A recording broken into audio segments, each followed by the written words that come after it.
जमीन के नक्शे का भी होगा दाखिल खारिज, भूमि विवादों को कम करने में मिलेगी मदद।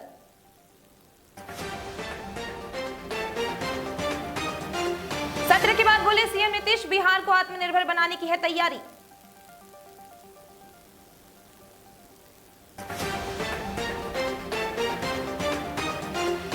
बिहार के पूर्व उप मुख्यमंत्री सुशील कुमार मोदी का दावा, 2021-22 के लिए जारी बजट में 20 लाख युवाओं को रोजगार देने की है व्यवस्था।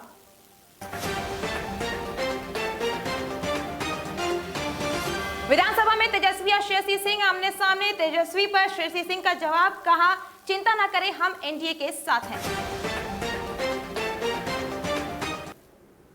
नमस्कार, आप देख रहे हैं डीटीवी भारत और मैं हूं आपके साथ शिवानी सक्सेना।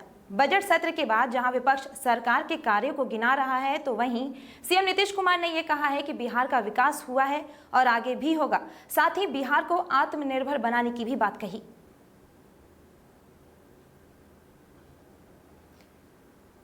आपको बता दें कि सत्र के बाद मुख्यमंत्री नीतीश कुमार पत्रकारों से रूबरू हुए हैं, जहां पे पत्रकारों के सवालों का जवाब देते हुए सीएम नीतीश कुमार ने कहा है कि बिहार का विकास काफी हुआ है और आने वाले दिनों में भी आप विकास होते हुए दिखेंगे। साथ ही बिहार आने वाले दिनों में आत्मनिर्भर भी बनते हुए दिखेगा।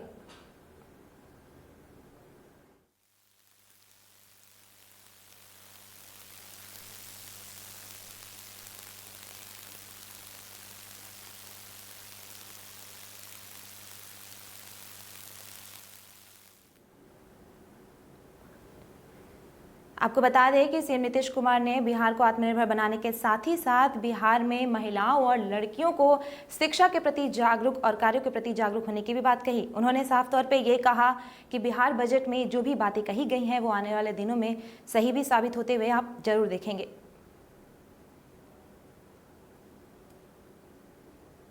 बिहार विधानसभा में आज बीते दिन आपको बता दें कि नेता प्रतिपक्ष तेजस्वी यादव ने नीतीश कुमार पर जमकर निशाना साधा था। नेता प्रतिपक्ष ने यह कहा था कि देश में किसान परेशान हैं, आंदोलन कर रहे हैं, लेकिन बिहार के मुख्यमंत्री को कोई फर्क नहीं पड़ता। इस पर उन्होंने कई प्रतिक्रियाएं नहीं दी हैं। यहां तक कि कोरोना काल में जहां हर राज्य के सीएम अपनी जनता को लेकर तत्पर थे, तो वहीं बिहार के मुख्यमंत्री ने अपने आवास के बाहर भी निकलना जरूरी नहीं समझा। शराबबंदी अपराध को लेकर भी नीतीश सरकार फेल साबित हो रही है। जहरीली शराब पीने से लोगों की जानें भी जा रही हैं।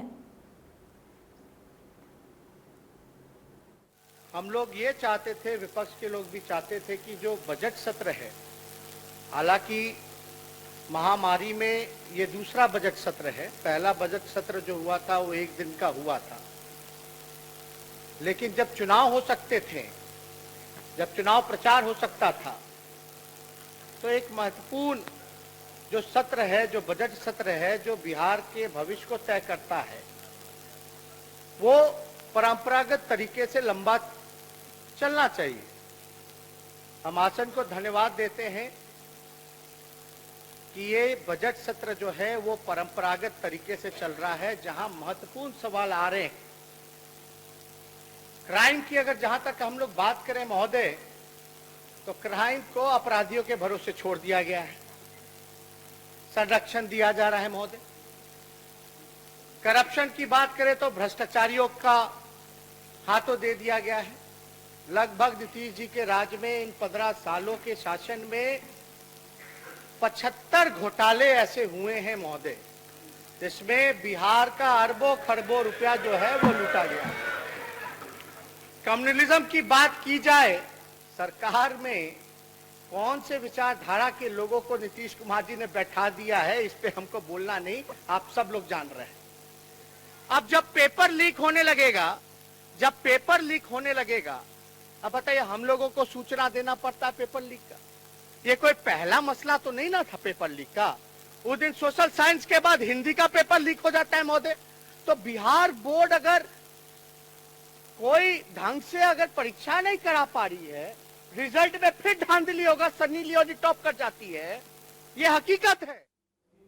तो वहीं बिहार विधानसभा में बीते दिन प्रश्नोत्तर काल के दौरान विपक्षों के सवालों का शिक्षा मंत्री विजय कुमार चौधरी ने जहां जवाब दिया, तो इस दौरान सदन में शिक्षा व्यवस्था को दुरुस्त करने के साथ ही शिक्षक नियोजन का मामला भी सदन में उठा, जिसका जवाब देते हुए शिक्षा मंत्री ने सरकार की तरफ से उठाए जा रहे कदमों की जानकारी दी।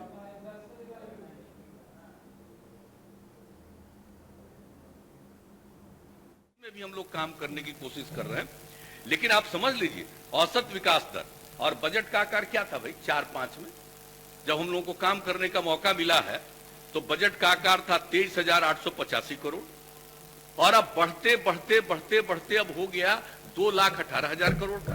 तो हम लोग तो कर ही रहे हैं। अब जो हालत है आप समझ लीजिए। और एक चीज और बता देते हैं, 2004-5 का आंकड़ा जान लीजिए। आंकड़े कहां से मिलते हैं हमको नहीं मालूम है, जो सही आंकड़े हैं उसको जान लीजिए। 2004-5 में वर्तमान मूल्यों पर प्रति व्यक्ति आय, आज के मूल्य पर प्रति व्यक्ति आय थी 7,914 रुपए, यही था पहले। और आज हो गया है 2019-20 में बढ़ करके अब प्रति व्यक्ति आय हो गया है 50,735।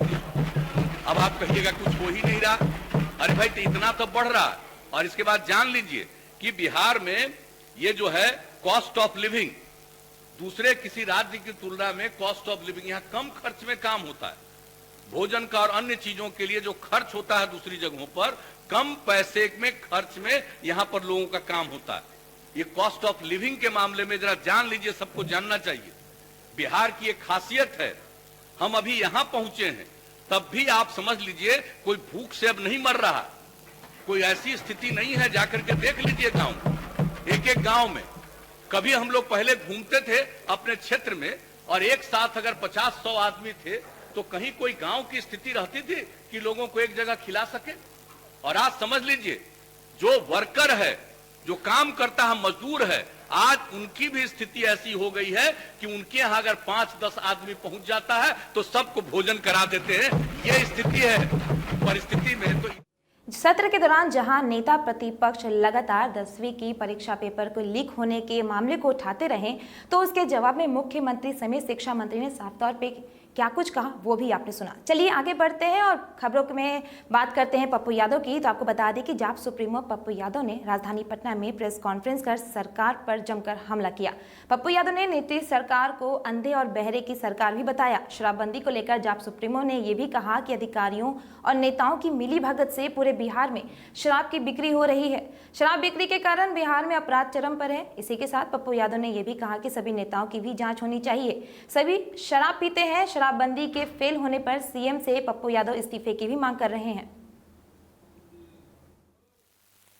क्या आपने वो दोनों व्यापारी के आधार पर बिहार में किसी को चिन्हित किया, एफआईआर लॉन्च की बिहार में किसी के आधार पर? जब 200-400 गाड़ी डेली आती थी तो उनके पैसे भी सीज होने चाहिए थे। आपने किया, उनके अकाउंट का डिक्लेयर किया। उनके आने के बाद बिहार में किन किन को सामग्री मिलता था, क्या उसको एफआईआर दर्ज हुई? बिहार का शराब, चाहे मुजफ्फरपुर में 7 लोग मरे, 2 लोगों को गायब कर दी गई। गोपालगंज में मरे, इसके पहले सासाराम में मरे। लगातार आपको आश्चर्य लगेगा कि बिहार का जो शराब का बिजनेस है उसमें सत्ता पक्ष और विपक्ष के एमएलए, एमपी, मंत्री, संतरी, प्रमुख नेताओं का गोदाम, उसकी पैसे और उसकी पूरी की पूरी ताकत लगी हुई है। गया सिविल लाइन थाना क्षेत्र के रजिस्ट्री ऑफिस परिसर से 7,40,000 रुपए की चोरी का मामला सामने आया है। आपको बता दें कि जिले के पराया थाना क्षेत्र के खुश डेहरक गांव के रहने वाले विकास कुमार जमीन की रजिस्ट्री के लिए एसबीआई मेन ब्रांच से चेक के माध्यम से पैसे की निकासी के लिए रजिस्ट्री ऑफिस आए थे, जहां बाइक की डिक्की से ये पैसे की चोरी हुई। वहीं घटना के बाद सिविल लाइन थाना की पुलिस रजिस्ट्री ऑफिस पहुंचकर मामले की छानबीन कर रही है। गाड़ी यहाँ लगाए, गाड़ी लगाने के बाद पैसा हम अपना हाथ में ले हुए थे। जब यहाँ से जाने लगे तो फिर अपना डिक्की में पैसा डाले, जो कि किसी को जानकारी नहीं था। सिर्फ गार्ड साहब आते के साथ बोलते हैं कि आपका पैसा, तो हम सोचे कि बैंक में डाल दिए। पूरा काम गार्ड साहब किए, जो यहाँ का गार्ड है। जो गेट 7,40,000 था, मेन ब्रांच एसबीआई से हम निकाले थे।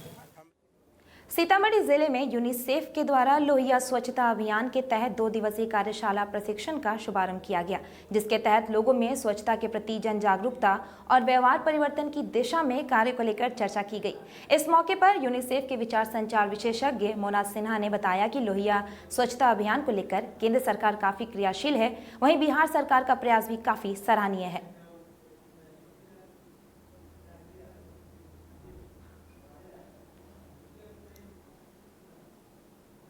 करें कि लोग जहाँ जिनके घरों में शौचालय है वो उसका इस्तेमाल कर भी रहे हैं या नहीं कर रहे हैं। इस इस्तेमाल को सुनिश्चित करने के लिए व्यवहार परिवर्तन की एक पूरी संरचना बनती है, रणनीति बनती है और उसको सुचारू रूप से चलाया जाता है। तो भारत सरकार तो बहुत इस काम को बहुत तवज्जो दे रही है और बहुत हम लोगों ने बहुत प्रगति की है। उसी तरह बिहार में भी लोहिया स्वच्छ बिहार अभियान के अंतर्गत काफ़ी प्रगति हुई है, लेकिन फिर भी अभी भी देखा जा रहा है कि कुछ जगहों में लोग अभी भी अपना नहीं रहे हैं ये व्यवहार, अभी भी खुले में शौच कर रहे हैं। तो कैसे उनको लाया जाए, तो इसी प्रक्रिया के अंतर्गत हम 2 ज़िलों में ये प्रक्रिया शुरू करे हैं, जहाँ पे हम समुदाय के लोगों को। सीतामढ़ी में महज 1 घंटे के अंदर हुई 2 गोलीबारी की घटनाओं से पूरा इलाका दहल उठा है। आपको बता दें कि सोनबरसा के जयनगर में गोली से जख्मी युवक का जहां इलाज हो रहा है, वहीं नगर थाना क्षेत्र के रिंग बांध स्थित सिद्धाश्रम बड़ी कोटी के महंत को स्थानीय कुछ लोगों ने महज रास्ते के विवाद में गोली मारकर हत्या कर दी। वहीं घटना की सूचना मिलने पर डीएसपी सदर रमाकांत उपाध्याय, नगर थाना अध्यक्ष विकास राय समेत कई पुलिस पदाधिकारी मामले की छानबीन में जुट गए हैं।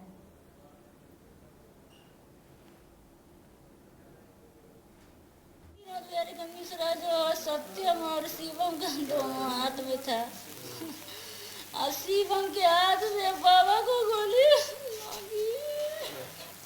लगी। 4 आदमी का बता रहा है और बाकी अज्ञात बता रहे हैं। तो पुलिस अब क्या शिनाख्त की जा रही है, गिरफ्तारी से अभी। बेगूसराय के मुफस्सिल सिंघौल ओपी थाना क्षेत्र में बीती रात बेखौफ अपराधियों ने एक व्यक्ति की गोली मारकर हत्या कर दी। मृतक की पहचान सिंघौल ओपी थाना क्षेत्र के शिवू पासवान के 54 वर्षीय पुत्र शत्रुघ्न पासवान के रूप में की गई है। वहीं सिंघौल थाने की पुलिस घटनास्थल पर पहुंचकर मामले की छानबीन कर रही है। सरकारी काम था, शिवाला था, सरकारी फंड आया था, कंक्रीट कर रहे थे। बाबा को जमीन वो लोग ज़बरदस्ती दाव रखे थे। हम लोग उजा मुखिया, सरपंच, वार्ड सभी हैं और सभी को बीच में मीटिंग हो रहा था। वो बात नहीं माना, एक फायर किया जो आदमी बोला, फायर किया, बस इन सब पीछा पड़ गए विकलांग आदमी, बस इसी पर गोली चला दिया। अनिल राय पेशर भोना राय बेटा। क्या वजह घटना? सर घोगन राय। हाँ, घोगन राय। क्या वजह घटना? 9:45 बजे। कितने की संख्या में थे वो लोग? बहुत सारे, उसका गेंद था 4-5 गो, तो आदमी को बुला लिया। तब सबको हम आदमी वहाँ कम से कम 2-4-6 आदमी हम थे, पंचायती बैठ रहा था। कौन चीज बन रहा था? उसे ढलाई हो रहा था सर, ढलाई नीचा जमीन पीछे से हो रहा था। सड़क का मंदिर है ना भोला बाबा का, सड़क का। हाँ। झारखंड के चतरा जिले में प्रशासन की लापरवाही के कारण आवास योजना में बड़ी गड़बड़ी देखने को मिली है। मिली जानकारी के अनुसार मामला सिमरिया प्रखंड के बन्हे पंचायत स्थित हर्षनाथ गांव का है। यहां मुर्दे के द्वारा न सिर्फ आवास बनाया जा रहा है, बल्कि धड़ाधड़ मुर्दे के द्वारा पैसा भी निकाला जा रहा है। दरअसल हर्षनाथपुर गांव के मृतक सुंदरराम की मौत 2014 में हो गई थी, लेकिन 2016 और 17 में उन्हें पीएम आवास का लाभार्थी बनाया गया। किंतु वर्ष 2017 में बिचौलिए और प्रखंड कर्मियों की मिली भगत से पीएम आवास योजना की राशि 5 किस्तों में अवैध रूप से निकाली गई। वहीं सूचना के बाद मृतक की पत्नी ने मुख्यमंत्री हेमंत सोरेन से आवास का लाभ नहीं मिलने की गुहार लगाते हुए बिचौलियों पर कार्रवाई की मांग की है।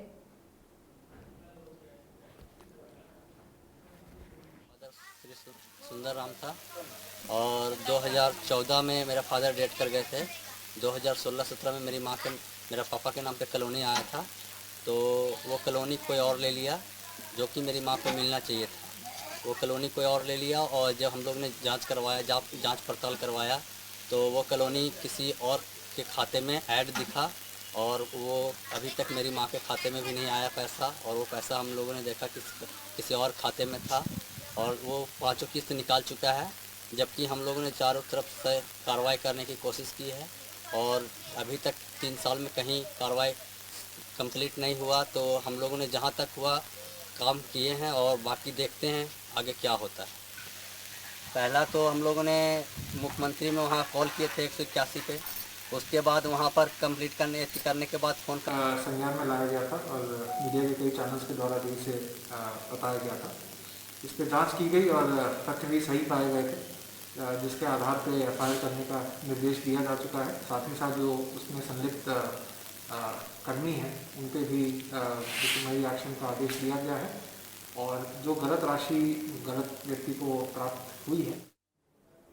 जमशेदपुर के बिष्टुपुर थाना क्षेत्र में बैंक से रुपए निकालकर जा रही महिला से बाइक सवार युवकों ने छिनतई की। वहीं घटना को अंजाम देने के बाद बाइक सवार युवक तेजी से फरार हो गए। बताया जा रहा है कि पीड़ित महिला प्राइवेट स्कूल में शिक्षिका के रूप में कार्य करती है। शिक्षिका ने बिष्टुपुर थाना में लिखित शिकायत करते हुए बाइक सवार युवकों के खिलाफ मामला दर्ज कराया है। फिलहाल पुलिस पूरे मामले की जाँच कर रही है।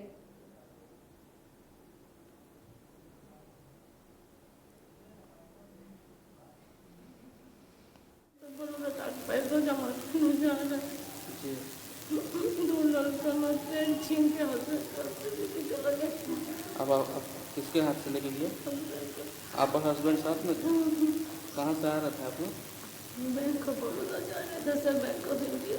वो महिला से वो बैंक ऑफ इंडिया से पैसा लेके जा रहे थे, बड़ौदा गंगोर के पास बता के पट्टा मार के पैसा लेके चला गया। फिलहाल खबरों में बस इतना ही। ऐसे ही देश और दुनिया की तमाम बड़ी खबरों के लिए देखते रहिए DTV भारत। नमस्कार।